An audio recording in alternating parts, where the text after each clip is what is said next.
ये कैसे संभव है? क्या संभव नहीं? गरुड़, क्या कह रहा है तू? माँ, मैंने अभी अभी अपनी दूरदृष्टि से देखा, भोजन के लिए कम से कम 1 सहस्त्र ऋषि आ रहे हैं।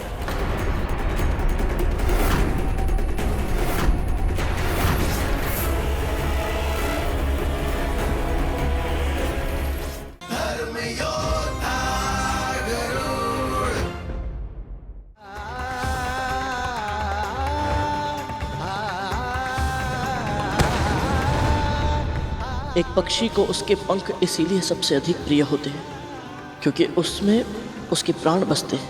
अब पंख नहीं रहे तो मेरे प्राण भी नहीं रहेंगे।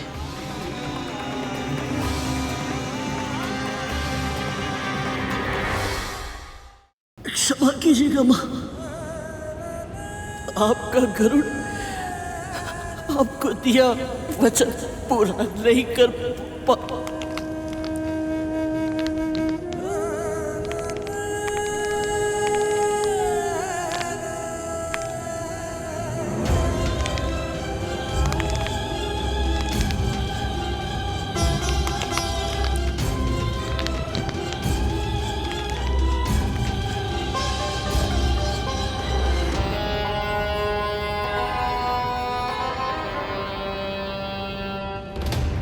विमादा, और भोजन दीजिए ना।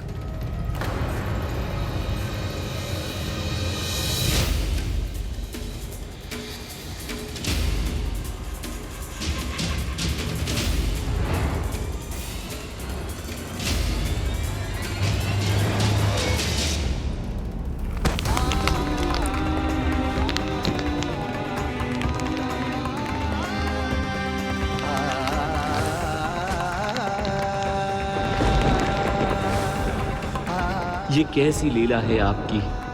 इतनी अच्छी मंशा से कर्म करने के बाद भी इस निर्दोष बालक के साथ इतना बड़ा अत्याचार क्यों?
जिसे मातृ पितृ भक्ति का उदाहरण बनना हो, प्रभु विष्णु का परम भक्त कहलाना हो, जिसकी नियति में आकाश का इंद्र बनना हो, भला मैं उसके पंख कैसे छीन सकता हूँ?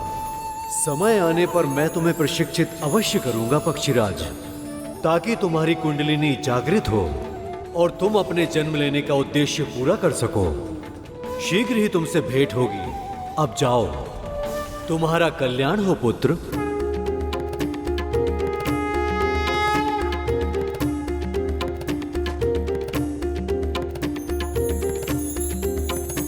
यशस्वी भवा।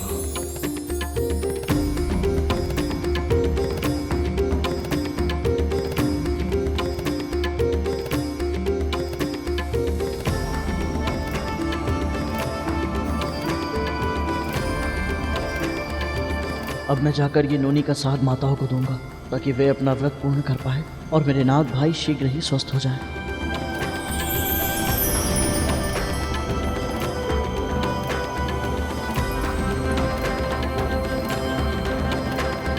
ओम नमो नारायणाय। नारायणाय नमः।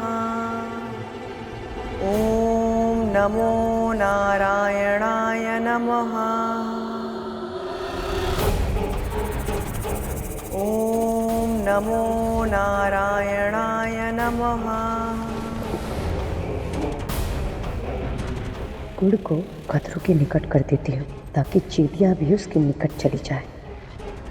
ॐ नमो नारायणाय नमः। ॐ नमो नारायणाय नमः।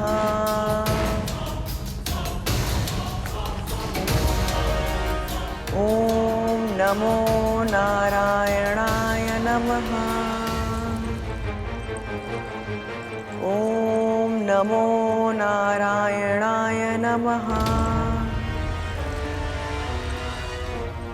अब देख कतरो, तेरे नारायण भी तुझे इस हत्या के पाप से बचा नहीं पाएंगे।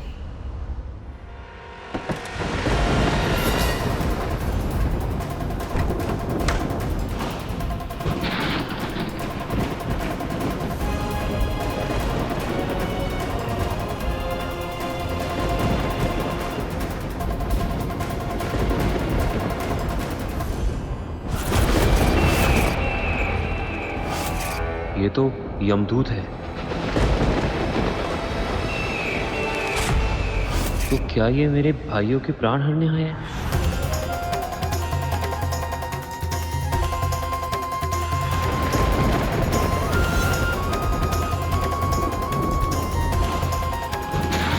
कालिया,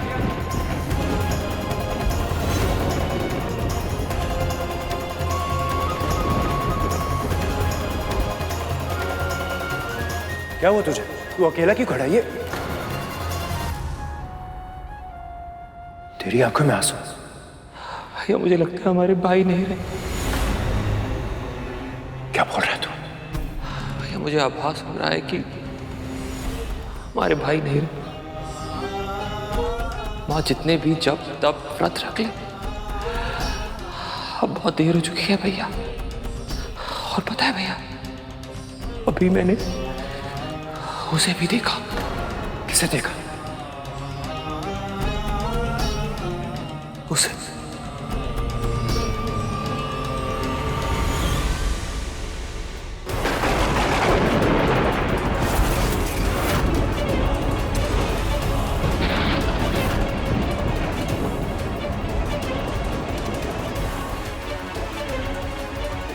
भैया, अक्षक भैया, भैया इतने क्षण बीत चुके हैं, हमारे भाइयों ने अपनी पलकें भी नहीं झपकाई है। कहीं ऐसा तो नहीं हमारे भाई? नहीं कालिया, कुछ नहीं हुआ है कालिया। मुझे विश्वास है, अभी समय है, आशा शेष है। अभी ये हमारी मां का जप तप और व्रत का परिणाम है कि यमदूत महल के इतने निकट होते हुए भी महल के अंदर प्रवेश नहीं कर पाया। और यदि हमारी मां का व्रत सफल हुआ तो ये कभी महल में प्रवेश नहीं कर पाएगा कालिया। सत्य क्या भैया आपने? बस एक बार हमारे भाई स्वस्थ हो जाए, उस गरुड़ को ऐसा दंड दूंगा कि उसकी आत्मा कांप उठेगी। क्या हुआ? कुछ काटा भैया।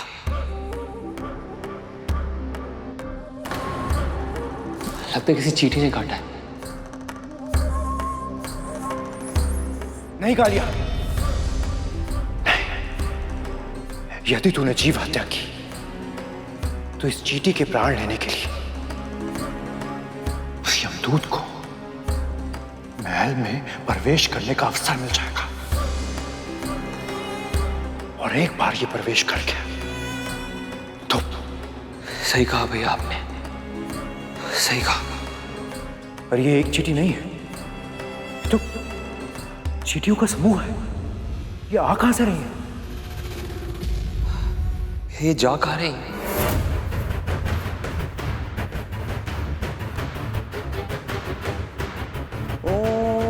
नमो नारायणाय नमः। ॐ नमो नारायणाय नमः। ॐ नमो नारायणाय नमः।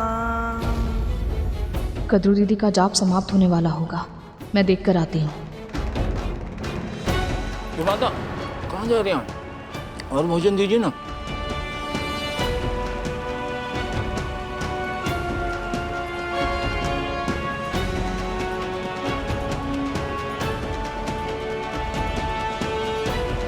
ॐ नमो नारायणाय नमः। बस किसी भी तरह से कद्रू से जीव हत्या हो जाए और उसका ये जीवित पुत्रिका का व्रत टूट जाए।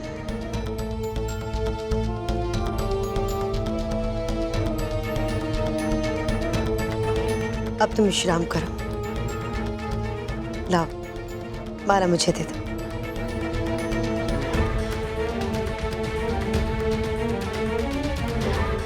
ये तो माँ के कक्ष की ओर जा रही है।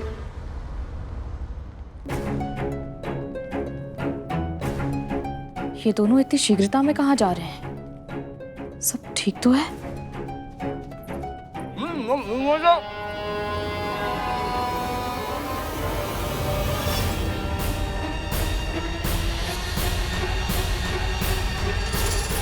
नहीं माँ, रुको।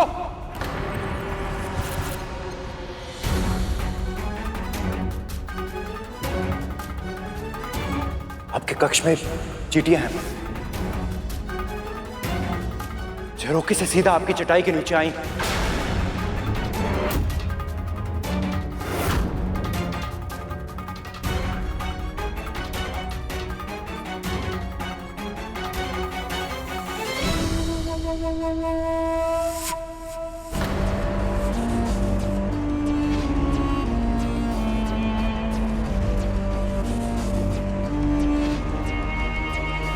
मेरी योजना सफल होने ही वाली थी कि इन दोनों ने आकर अंतिम समय में मेरा सारा खेल बिगाड़ दिया।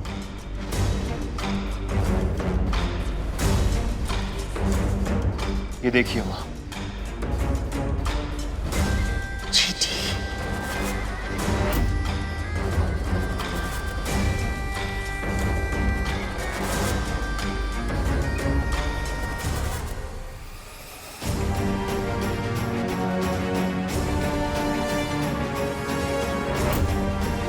मेरे पुत्रों को चींटियां इतनी दूर से दिखाई दे गई, किंतु तुम्हें यहाँ होते हुए भी नहीं दिखाई थी।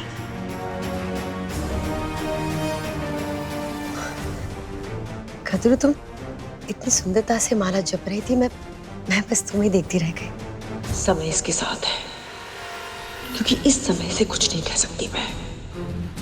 क्रोध में कहे अपशब्दों से व्रत टूटने का भय है।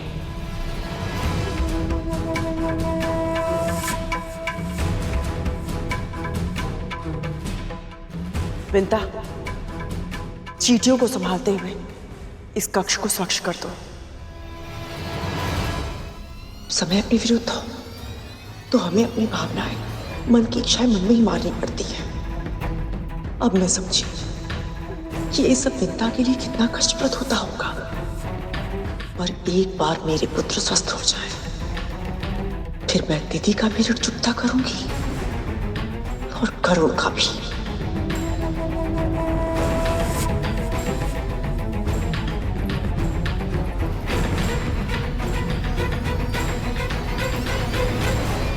बस अब गरुड़ शीघ्र ही नूनी का साग ले आए ताकि आगे के अनुष्ठान की तैयारी हो सके।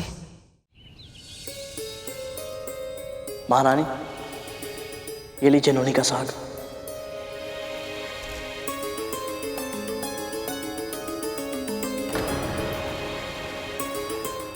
तू नोनी का साग ले आया, वो भी महर्षि अगस्त्य से? इतनी शीघ्र कैसे? हाँ गरुड़, इतना कठिन कार्य तूने इतनी आसानी से कैसे कर लिया? मैं तो केवल माध्यम हूं। सत्य तो यह है कि मेरे साथ दोनों माओं के व्रत की शक्ति है। इसीलिए सभी कार्य समय पर हो पा रहे हैं।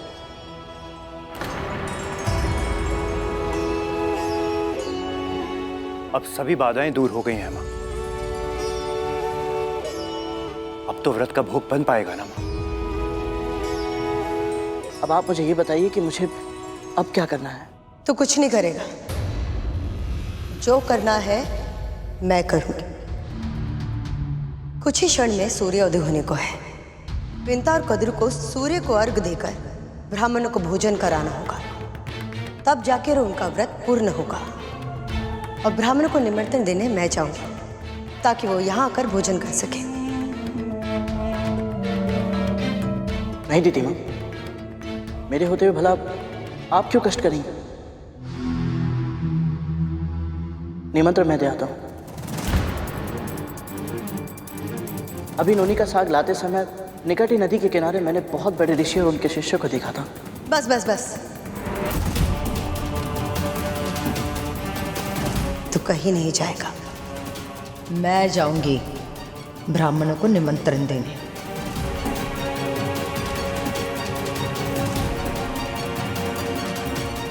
दीदी सही कह रही है गरुड़। तुम अर्घ और भोग की तैयारी करने के लिए अपनी माँ के साथ जाओ।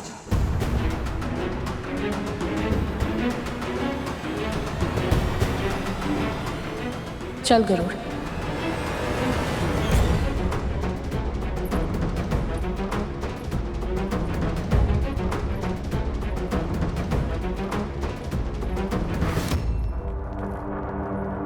माँ, अब कौन सी चाल चल रही है आप? ये सब सूर्य उदय होने की प्रतीक्षा कर रहे हैं, पर ये मूर्ख जानते नहीं कि स्वर्ग के सिंहासन पर मेरा पुत्र बलि बैठा है। चांद सूरज तो क्या, हर देवता, प्रकृति का हर तत्व मेरे पुत्र के नियंत्रण में है। बलि, मेरे पुत्र, मैं तो बस इतना चाहती हूँ कि सूर्य शीघ्र उग जाए ताकि विंता और कद्रू को अपनी व्रत की तैयारी करने का समय ना मिले। और अगर सही समय पर उसने सूर्य को आग्रह नहीं दिया तो उसका व्रत टूट जाएगा और सारा का सारा दोष आएगा उस गरुड़ पर। हमारे दो बड़े शत्रुओं में से एक शत्रु का अंत हो जाएगा और दूसरा शक्तिहीन। सोचो बलि, सोचो, असुरों का एक रक्त बूंद भी नहीं बहेगा। बलि, ये बहुत ही उत्तम अवसर है, हमें इसे चुन लेना चाहिए। क्योंकि मुझ में सामर्थ्य है, इसलिए सूर्य को विवश कर दूं। आप तो जानते हैं माँ, समय और सूर्य एक दूसरे के साथ जुड़े हुए हैं। दोनों की कार्य प्रणाली में तनिक सा हेर फेर भी समय और स्थान का संतुलन नष्ट कर देगा। यदि ऐसा हुआ माँ, तो वर्तमान समस्याओं से कई गुना अधिक जटिल समस्याएं हमारे समक्ष उत्पन्न हो सकती हैं।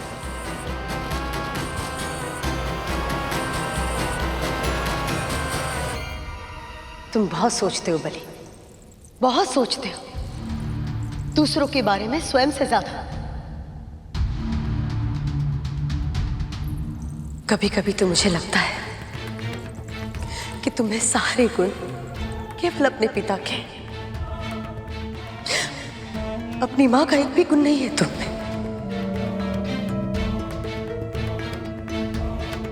मैं आपको दुखी नहीं करना चाहता हूं, किंतु आप जो कह रही हैं वो भी उचित नहीं है।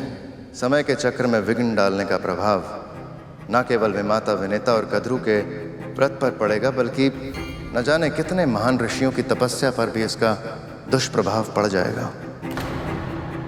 और माँ, इस समय स्वयं महर्षि दुर्वासा अपने शिष्यों के साथ उसी स्थान में है। यदि सूर्योदय होने के समय में हुए इस फेरबदल से उन्हें क्रोध आ गया तो जो होगा देखा जाएगा बलि। पर यदि तुम यदि वो के हेर फेर में पड़ के रह गए ना, तो कभी भी किसी भी अवसर का सदुपयोग नहीं कर पाओगे। सत्य तो यह है बलि कि जब से तुम इस सिंहासन पर बैठे हो तुमने ऐसा कोई भी कार्य नहीं किया जिससे समस्त संसार को ये पता चले कि स्वर्ग में अब देवताओं का नहीं असुरों का राज है। बलि, ये अवसर हमारे सामने वरदान बनकर है और संसार को बता दो कि बलि कितना शक्तिशाली है।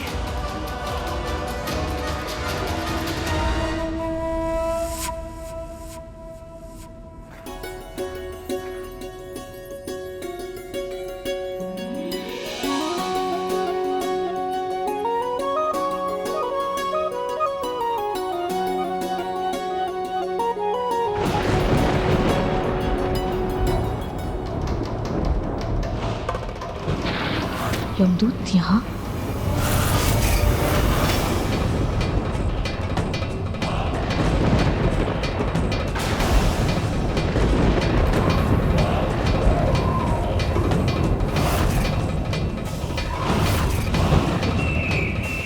ये कहीं कोई अनहोनी का संकेत तो नहीं है? अभी तो व्रत भी संपन्न नहीं हुआ। इनका आना कहीं घायल नागों के प्राणों पर संकट तो नहीं?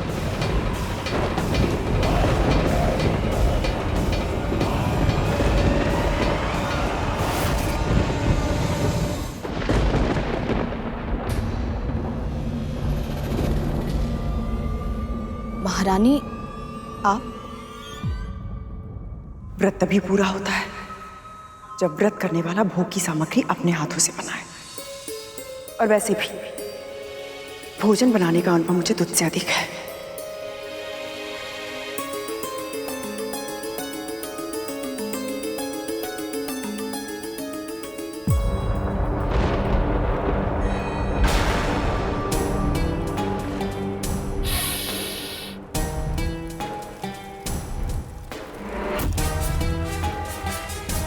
ऐसे घूरता रहेगा या कुछ कार्य भी करेगा? दूध का भगोना इधर लाकर रख। अकर्तव्यम न कर्तव्यम प्राणे कंठ गतैरपि कर्तव्यमेव कर्तव्यम प्राणे कंठ गतैरपि। जो धर्म, नियम और मर्यादा के विरुद्ध हो वो कार्य कभी नहीं करना चाहिए, भले ही मृत्यु सामने क्यों ना खड़ी हो। और जो कर्तव्य हो उसका पालन अवश्य करना चाहिए, भले ही मृत्यु सामने क्यों ना खड़ी हो। बलि मेरे पुत्र, मैं तो केवल... क्षमा कीजिए मां। धर्म अनुसार प्रकृति के नियमों की रक्षा करना मेरा कर्तव्य है।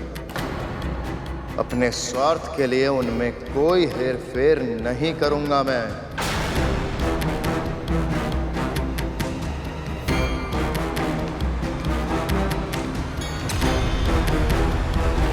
अगर बलि ने मेरी बात नहीं मानी और अगर सूर्य समय पर आ गया तो यमदूत कद्रु के पुत्रों के प्राण हरने में सफल नहीं हो पाएगा। मुझे कुछ भी करके सूर्य से बात करनी होगी और ये व्रत तुड़वाना पड़ेगा।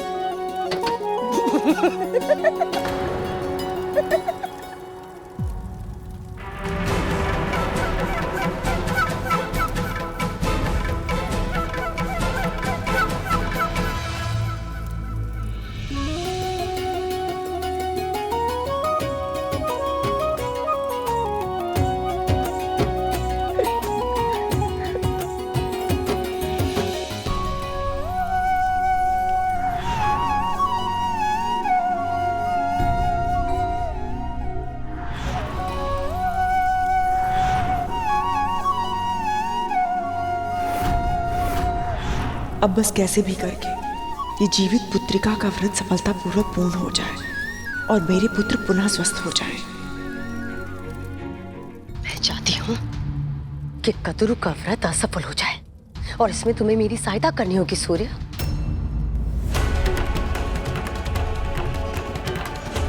आपने पहले भी एक मां का तब व्रत तोड़ने का प्रयास किया था, तब गरुड़ के हाथों अपने अनेकों पुत्रों को खो दिया था। आप फिर से वही पाप क्यों दोहराना चाहती हैं दिति मां? यदि गरुड़ के नाग भाइयों को कुछ हो गया तो उसके क्रोध और प्रतिशोध की भावना सारी सीमाएं तोड़ देगी। सूर्य, तुम मुझे भयभीत कर रहे हो? नहीं मां, मैं तो सत्य का वर्णन कर रहा हूं। तो प्रकृति के नियमों से बंधा है, इसलिए अपनी लोक में रहने की सुविधा का लाभ उठा पा रहा है। पर मत भूल कि तुम्हारे बाकी देव भाई किस दशा में है। हम असुरों से हारने के बाद तुम्हारे देवेंद्र के साथ वन वन भटक रहे हैं। स्मरण रख सूर्य, यदि मैं चाहूं ना तो इसी क्षण तुझे वहां भिजवा सकती हूँ। मेरा पुत्र बलि इतना शक्तिशाली है कि तुम्हारी उपस्थिति के बिना भी वो तुम्हारे सारा कार्य कर सकता है। इतना तो तुम्हें पता ही होगा। एक बार वो मुझे मना करके मेरा हृदय दुखा चुका है। दूसरी बार अगर मैंने इसे आदेश दिया तो वो मुझे मना नहीं कर पाएगा। सत्य कह रही हैं, बलि बहुत शक्तिशाली है। वो चाहे तो मुझे मेरे लोक से बाहर निकाल सकता है। दिति मां, मेरा विश्वास कीजिए, मैं आपकी अवज्ञा नहीं करना चाहता, पर समय के चक्र में व्यवधान उत्पन्न कर पाने में मैं असमर्थ हूं। मेरे लिए कोई और आज्ञा तो आप आदेश दीजिए, मैं सहर्ष स्वीकार कर लूंगा। अपने कंगन दो मुझे।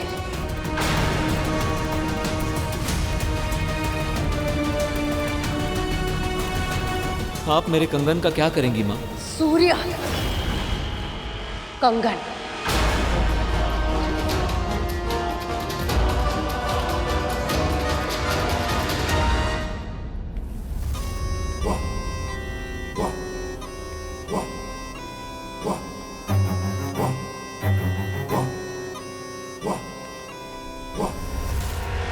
योग्य से शत्रुता और अयोग्य से मित्रता की मूर्खता की जाए तो यही दशा होती है मेरे भाइयों।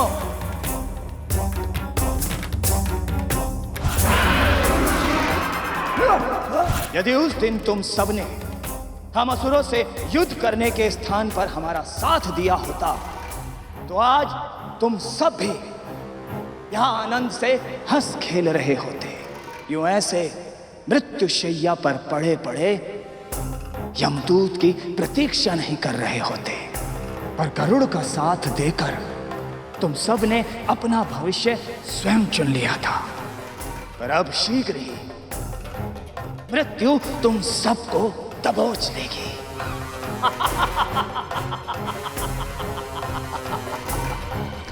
बस अब आप अपना चमत्कार दिखाइए मां।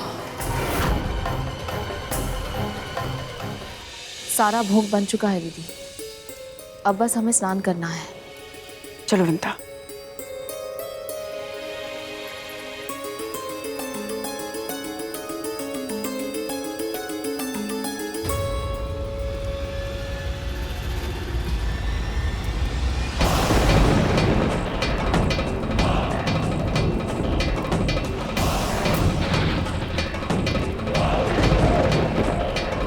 लगता है अब इन्हें भी यमदूत का आभास होने लगा है।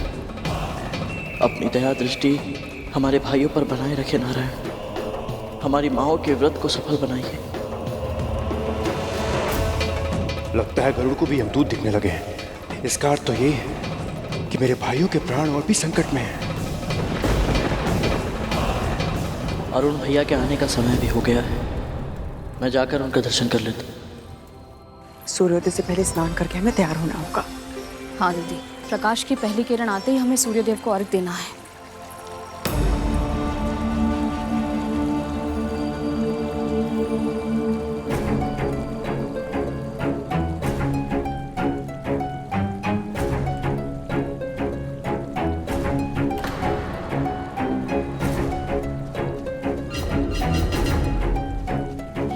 ये कैसे संभव है? मुझे तो लगा था कि भोर होने में अभी समय है।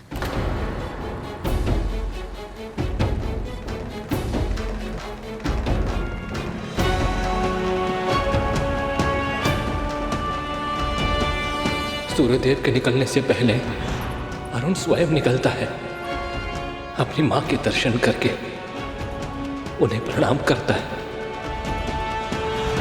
प्रतिदिन सूर्यदेव निकलने से पहले आकाश अरुण भैया की लाली मां से रंग जाता है। मुझे उनके होने का आभास होता है और मैं अपनी बाहें फैलाकर उनका स्वागत करता हूँ।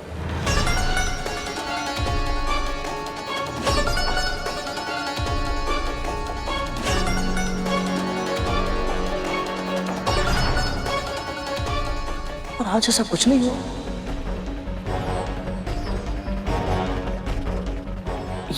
ये कैसे संभव है?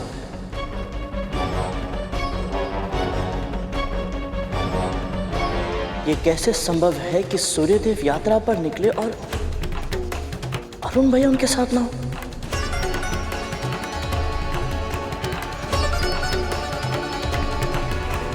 अवश्य ही कुछ तो ऐसा है जो सामान्य नहीं है, परंतु क्या?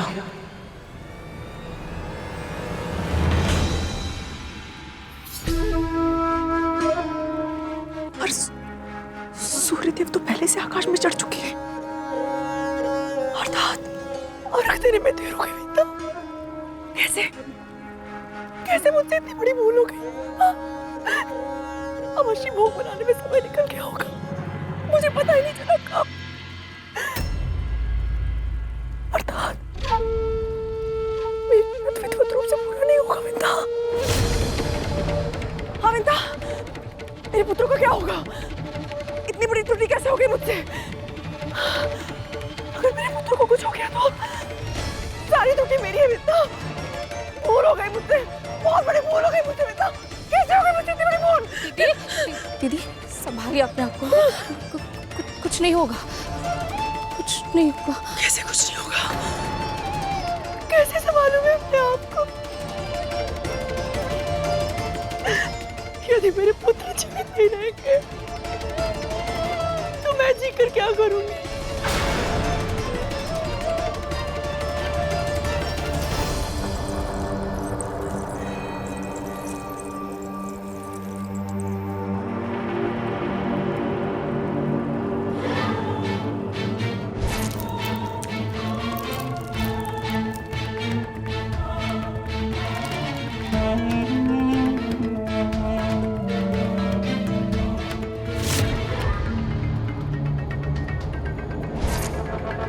सूर्य का कंगन भी इतना प्रकाशवान है कि इसको देखकर कोई भी भ्रमित हो सकता है कि सूर्य उदय हो चुका है। और आनंद की बात यह है कि मेरी इस चाल को कोई भी विफल नहीं कर सकता, कोई भी नहीं। यदि मेरे पुत्र जीवित नहीं रहेंगे तो मैं जीवित रह के क्या करूंगी? क्या कर रही है? क्या कर रही है? आपको क्या कर रही है आप? क्या कर रही है ये? संभालिए अपने आप को दीदी।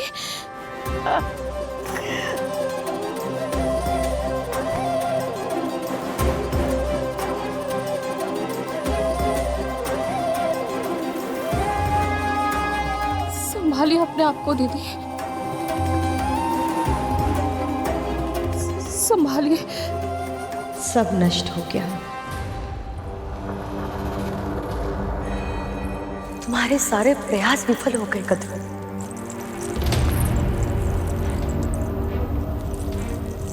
ये कैसे हो गया कद्रू?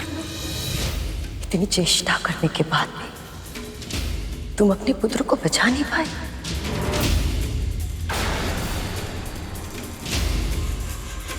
मैंने भी अपने पुत्र को है, परंतु युद्ध के मैदान में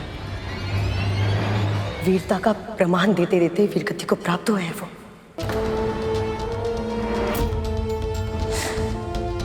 परंतु तुम्हारे पुत्र को छल से मारा गया है। नियत थे वो जब उनकी पीठ पे वार किया गया। दीदी, ये समय इन बातों को कहने का नहीं है। उनकी दशा तो देखिए। व्रत अभी भंग नहीं हुआ है,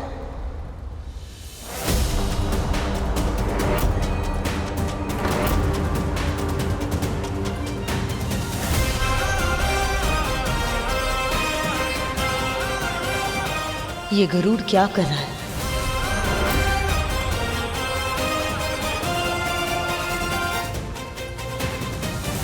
क्योंकि सूर्यदेव का उदय अब तक हुआ ही नहीं।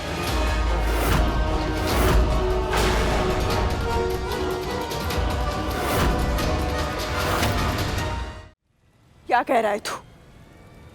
ये प्रकाश तुझे दिखाई नहीं दे रहा है? आकाश में चमकने वाली हर एक प्रकाशवान वस्तु सूर्य नहीं होती महारानी।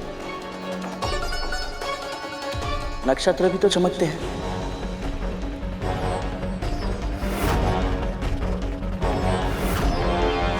अश्विनी, रोहिणी, कृतिका, चित्रा, नक्षत्र के नाम मैं भी जानती हूँ। कहना क्या चाहता है तू? आपकी दशा समझता हूँ महारानी। आप विचलित हैं क्योंकि आपको ऐसा लग रहा है कहीं व्रत भंग तो नहीं हो गया। और सबसे अधिक विचलित तो महारानी दिति है। परंतु आप दोनों को चिंता करने की आवश्यकता नहीं, क्योंकि अभी तक सूर्योदय हुआ ही नहीं।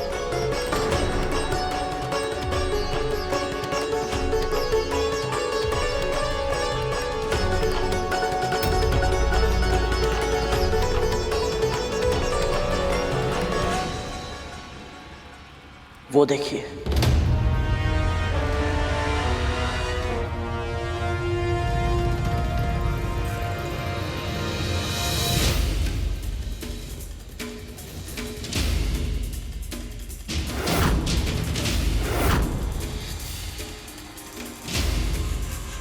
अरुण, यदि अरुण अभी अभी आया है तो इससे पहले सूर्यदेव कैसे पधार सकते हैं? मैं भी इसी ओर संकेत दे रहा हूं। सूर्यदेव का रथ अरुण भैया चलाते हैं और वो अभी अभी प्रकट हुए हैं। इससे यही सिद्ध होता है कि आकाश जिससे प्रकाशवान है वो वस्तु चाहे जो भी हो, परंतु सूर्यदेव नहीं है। किसी ने जानबूझकर आप दोनों को भ्रमित करने का प्रयास किया है।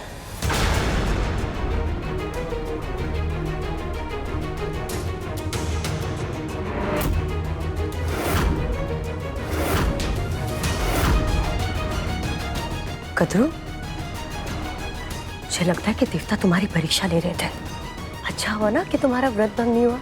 अब तुम एक काम करो, सूर्य को अर्घ देने की तैयारी करो। सही कह रही है ये दीदी, हमें चलना चाहिए, स्नान भी करना है हमें। चलिए।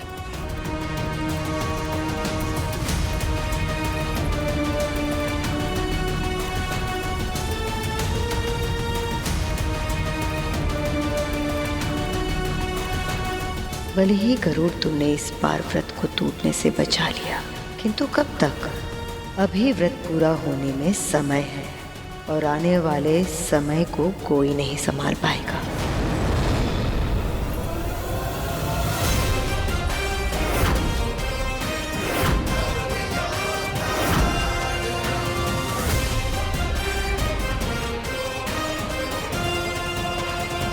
दास,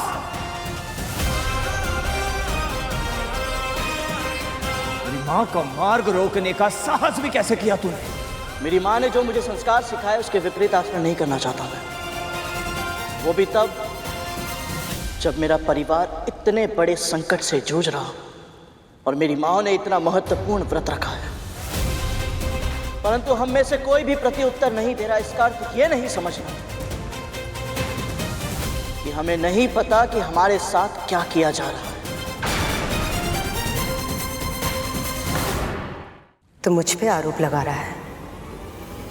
मुझ पर? मुझे आरोप लगाने की आवश्यकता ही नहीं है महारानी दीदी। जीवित पुत्र का व्रत को तोड़ने का जो महापाप आप कर रही हैं वो आप भी जानती हैं और ईश्वर भी। यदि शीघ्र ही आपने अपनी कार्यशैली नहीं बदली तो इसका परिणाम आप और आपके पुत्र भोगेंगे। बस एक बार नाग भाई स्वस्थ हो जाए तो उसके बाद बड़ी माँ और उनके पुत्र आपसे आपके हर एक षड्यंत्र का बदला अवश्य लेंगे। स्मरण रहे। अपने स्वामी के नाम पर तू मुझे धमकी दे रहा है, मुझे भूल गया तू कि उनकी दृष्टि में तू किस स्थान पर है? तो कौड़ी का दास है तू, केवल दास और कुछ भी नहीं। इस संकट के समय में कद्रू और उसके पुत्र तुझे और तेरी मां को एक परिवार समझने के भ्रम में जो जी रहे,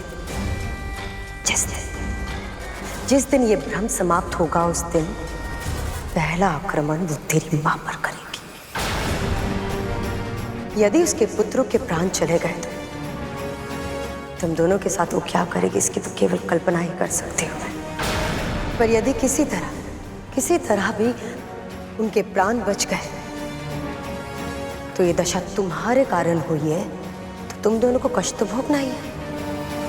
इसलिए मेरी चिंता मत करो, अपनी माँ की चिंता करो। तुम्हारी माँ चाहे कितने भी व्रत जप तप कर ले, पर ना वो अपनी नियति बदल सकती हो ना ही तुम्हारी।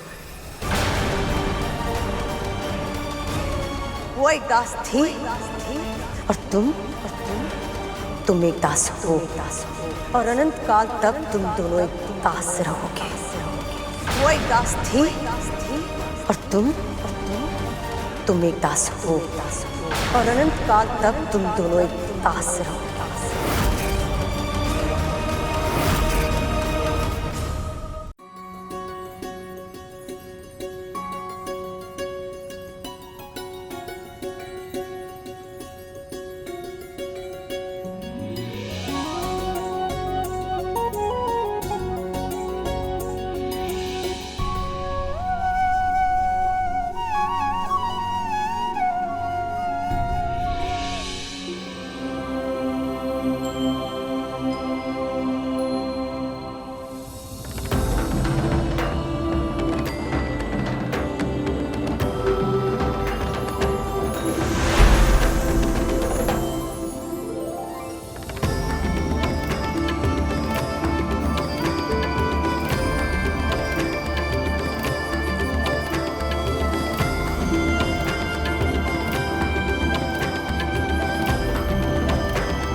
आदित्याय नमः।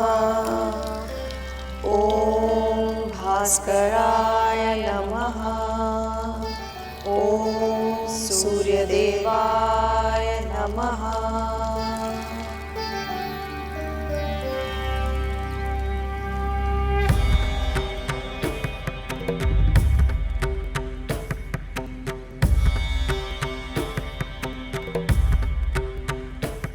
आप सूर्यदेव,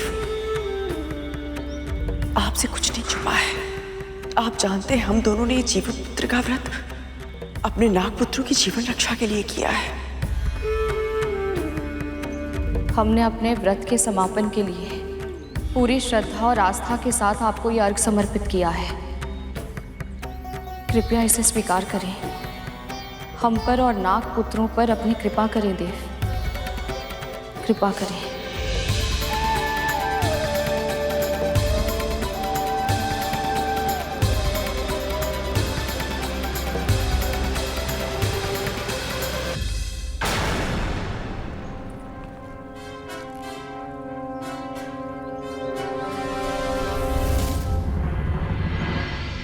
माँ, अब हम क्या करें? इनका व्रत तो लगभग संपूर्ण ही हो गया है। नहीं रहा, जब तक कार्य पूरी तरह से सिद्ध ना हो उसे संपूर्ण नहीं मानना चाहिए। अंतिम क्षण में कभी भी खेल पलट सकता है। अभी मेरी अंतिम चाल शेष है। अभी मेरी अंतिम चाल शेष है।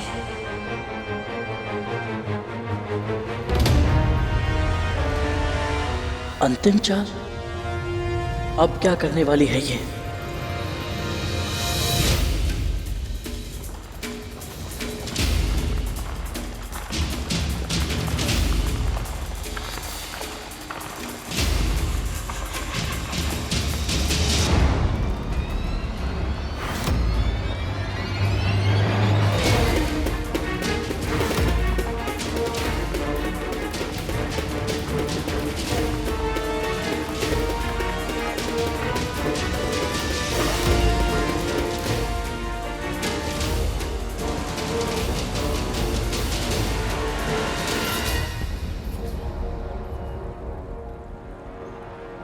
ये कैसे संभव है?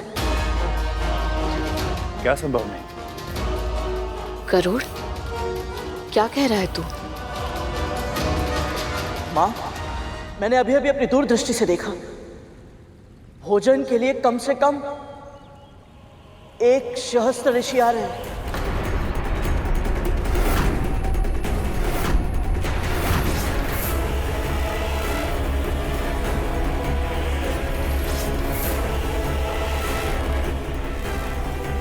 गरुड़ सही कह रहा है माँ। हमें भी आभास हुआ।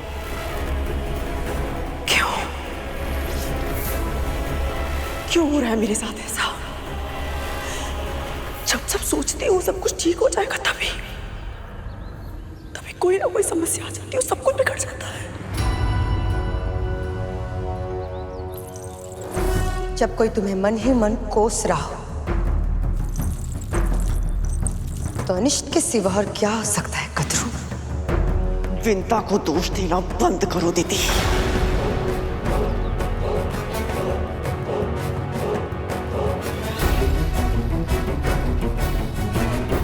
और वैसे भी आमंत्रण देने तुम गई थी ना, तुम्हें एक बार के लिए भी नहीं लगा कि तुम्हें मुझे बताना चाहिए था कि तुमने 11 नहीं 1 सहस्त्र ऋषियों को भोग के लिए आमंत्रित किया है? कद्रू, मैंने तो महर्षि से उतने ही शिष्य लाने का आग्रह किया था, पर तुम तो उनका स्वभाव जानती हो ना, वो कब क्या कुछ भी कर सकते हैं, कोई कुछ नहीं कह सकता। किसके बारे में बात कर रही हो तुम? कौन आने वाला है यहाँ? और कौन कद्रू? महर्षि दुर्वासा।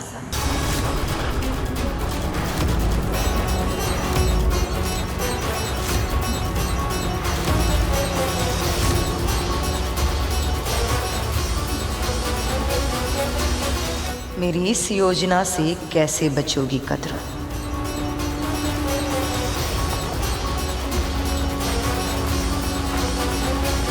माँ, दीदी, माँ, संभालिए अपने आप को।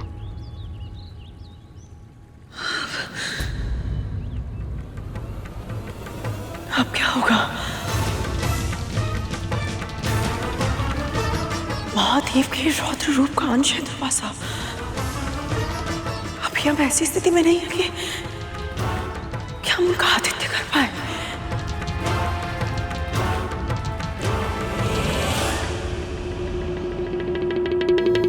और कौन कद्रू?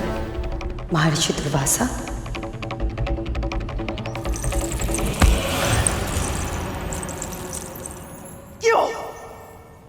क्यों कर रही हो तुम ऐसा? तुम्हें क्या लगता है मुझे कुछ पता नहीं है? मैं सब जानती हूँ। तुम इससे पहले भी मेरा व्रत भंग करने का प्रयास कर चुकी हो, किंतु अब ये ऐसी कुटिल चाल। तुम अच्छे से जानती थी ना कि अंतिम क्षणों में हम महर्षि और उनके शिष्यों के लिए भोग बनाने में समर्थ नहीं होंगे। इसलिए तुमने जानबूझकर उन सबको भोग के लिए आमंत्रित किया, है ना?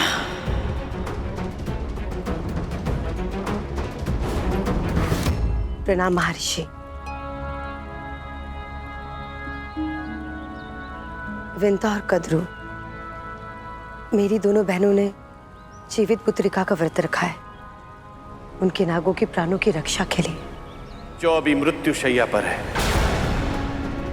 तुम मुझे भोग का निमंत्रण देने आई हो। तुम मेरी कृपा प्राप्त करने का स्वांग कर रही हो, जबकि सत्य तो यह है कि तुम मेरी क्रोध की अग्नि को भड़काना चाहती हो, ताकि उसमें कद्रू और विंता के व्रत का पुण्य जल जाए और कद्रू के पुत्रों की मृत्यु हो जाए। महर्षि, मैं वो इंद्र को दिए गए मेरे श्राप का लाभ अनजाने में तुम्हारे पुत्र को मिला, और बलि राज सिंहासन पर जा बैठा।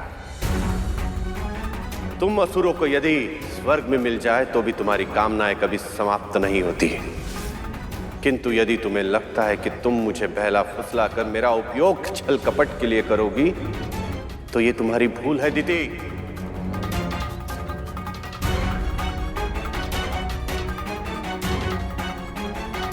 मुझे क्षमा कीजिए, आज्ञा दीजिए मुझे। ठहरो।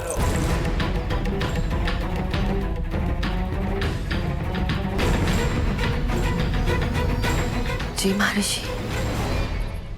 गृहस्थ जीवन जीने वालों के धार्मिक उद्देश्यों में उनकी सहायता करना एक सन्यासी का धर्म होता है और मैं अपने धर्म से पीछे नहीं हटूंगा।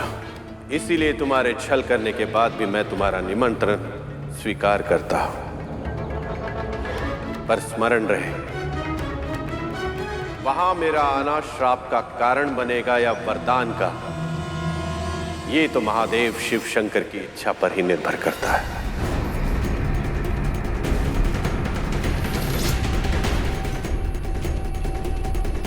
चुप क्यों हो? उत्तर दो दीदी।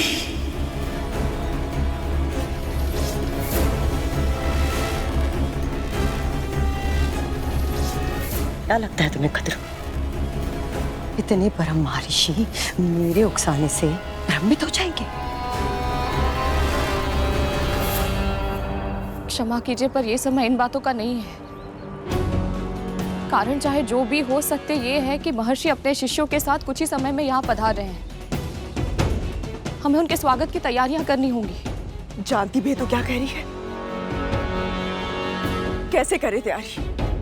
कैसे करेंगे उनका स्वागत? वो भी इतने शीघ्र इतने सारे ब्राह्मणों के लिए व्यवस्था करना संभव होगा? मैंने तो यही सुना है कि महर्षि दुर्वासा को क्रोध अति शीघ्र आता है। यदि उनके स्वागत में हमसे कोई भूल हो गई तो? और अतिथि तो देवता समान होते हैं, अब वो इस ओर आ ही रहे, तो हम उन्हें द्वार से लौटने के लिए नहीं कह सकते।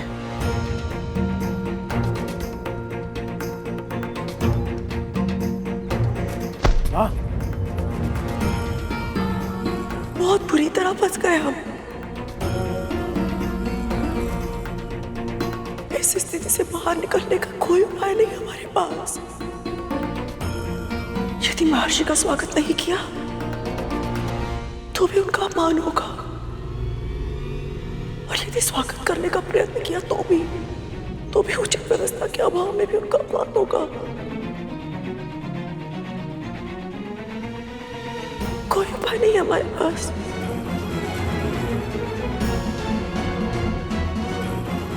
सब विफल हो गया, हमारे सारे प्रयास, जीवित पुत्र का व्रत सब विफल हो गया।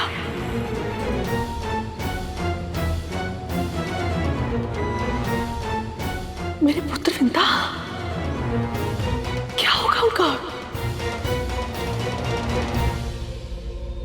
वो वापस लौटकर मेरे पास नहीं आएंगे ना? नहीं महारानी, आप हार नहीं मान सकती। मेरे भाइयों की, अपने पुत्रों की एक अंतिम आशा है आप।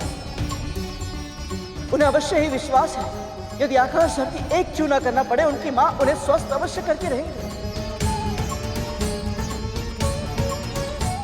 महारानी, मैं मानता हूं आपके मेरे साथ कुछ मतभेद अवश्य है, परंतु आपके जिस एक गुण का मैं बहुत सम्मान करता हूं, वो है अपने पुत्रों के प्रति आपका समर्पण। जब उनके हित का प्रश्न आता है तो आप अपने प्राण संकट में डालने से पहले एक क्षण भी नहीं हिचकिचाते। इसलिए अब जब वो आप पर पूरी तरह से निर्भर है महारानी, तो आपको भी अपने कर्तव्य का पालन करना ही होगा। परिणाम की चिंता मत कीजिए, क्योंकि मां कहती है जो भी होता है नारायण की इच्छा से ही होता है। और फिर एक सत्य ये भी तो है महारानी, आपको सदैव से इस बात से आपत्ति थी ना कि महर्षि दुर्वासा ने पारिजात माला आपके स्थान पर मां को क्यों दी थी। तो फिर देखिए, नारायण ने महर्षि दुर्वासा को प्रसन्न करने का एक और अवसर दिया है आपको। सिद्ध कर दीजिए कि आप उनके आशीर्वाद के योग्य हैं। कहिए बड़ी मां, बिना प्रयास किए ही अपने पुत्रों के प्राण हारने के लिए तैयार हैं आप?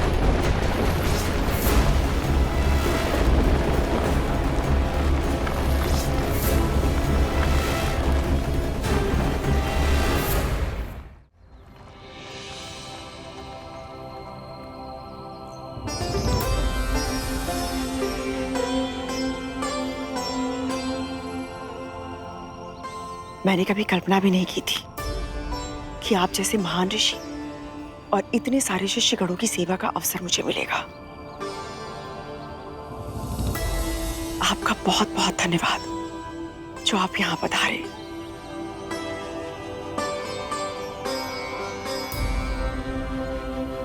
ये सब शिव शंभू की कृपा से ही होता है।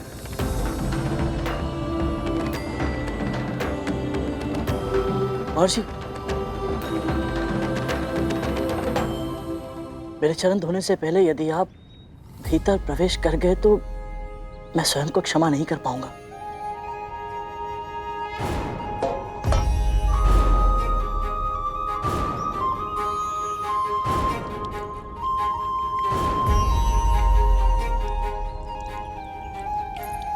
दीदी, गरुड़ जानबूझकर चरण पखारने का ये कार्य धीरे धीरे कर रहा है ताकि हमें तैयारियां करने के लिए अधिक से अधिक समय मिल सके। हमें कम से कम समय में अधिक से अधिक कार्य करने होंगे। सबसे पहले कुशा के आसनों का प्रबंध करना होगा ताकि महर्षि और उनके शिष्य विराज सकें। कौन करेगा ये कार्य? और सेवक और स्वामी में कोई भेद नहीं रहेगा कालिया। चल जी भैया।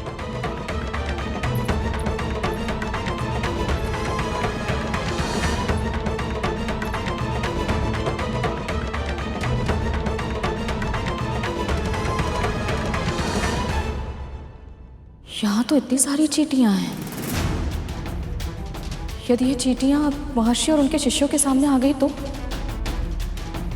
मुझे यहाँ चारों ओर रंगोली से सीमा रेखा बनानी होगी ताकि ये चींटियां भोजन के आसपास ना जा पाए।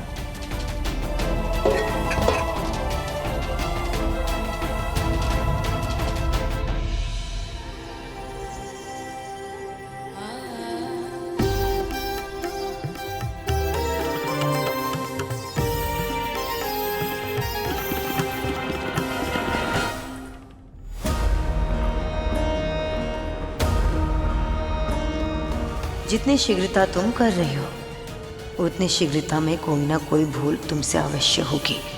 तुमसे और वो एक भूल तुम्हारे परिवार को नष्ट कर देगी।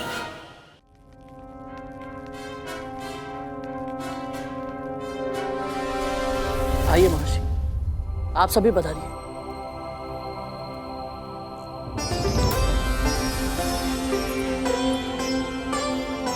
इतनी शीघ्र इतनी बड़ी रंगोली बन गई?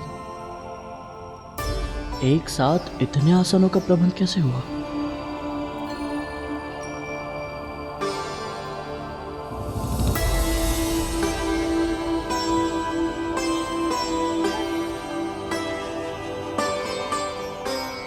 तो इन दोनों ने एक साथ रंगोली बनाई है। वाह शिव शंभू, संकट के समय आपने इन दोनों बहनों को एक साथ लाकर ये सिद्ध कर दिया है कि आपके सृष्टि में कुछ भी असंभव नहीं है। गरुड़, शीघ्र जा और सबके लिए फल और कंदली के पत्ते लेकर आ। तब तक मैं कद्रू दीदी के साथ मिलकर भोजन की तैयारी करती हूँ। जी माँ। क्षमा कीजिए महर्षि, माँ ने कुछ कार्य दिया है, मैं बस अभी आया। आज्ञा दीजिए।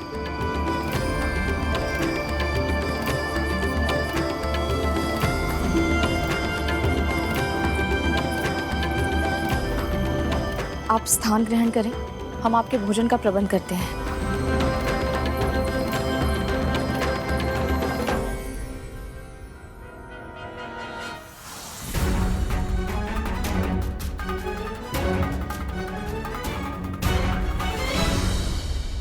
व्रत भले ही विंता और कद्रू ने रखा हो, किंतु हमें आमंत्रण तुमने दिया है दीदी। इसीलिए यहां जो होगा उसका उत्तरदायित्व उन दोनों के साथ साथ तुम्हारा भी होगा। पक्षीराज गरुड़ के साहस भरे कारनामे देखने के लिए चैनल को सब्सक्राइब करें और साथ ही बेल आइकॉन दबाना न भूलें।